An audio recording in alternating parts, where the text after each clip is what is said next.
Hi, Ike and Jim here. Welcome to another episode of Adventures in Stoving. The burner unit that you see in front of you here, this is from the Jetboil Joule. And I just thought I'd make a couple of comments about the burner unit. First off, it's quite large. Here's a standard 110 gram canister of fuel. And you can see that that's a pretty good sized burner that the Jetboil Joule is. The Jetboil Joule will take a 220 or 110 size canister, but it will not take a 450 gram size canister.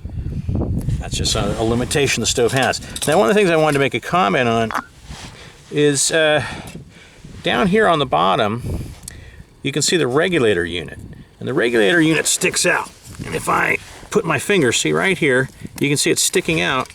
And if I put that on the ground and the ground's not even, then I don't know if you can see it right now, but it's kind of rocking back and forth on the regulator. So really what you'd want is you'd want the three corners of the stove to be able to hit the ground, but it's not able to hit the ground because the regulator unit's in the way. So I get this rocking, which makes it a little bit unstable, I think. Maybe not that big of a deal. It's a locking pot like all Jetboils. It's got the slot and dimple.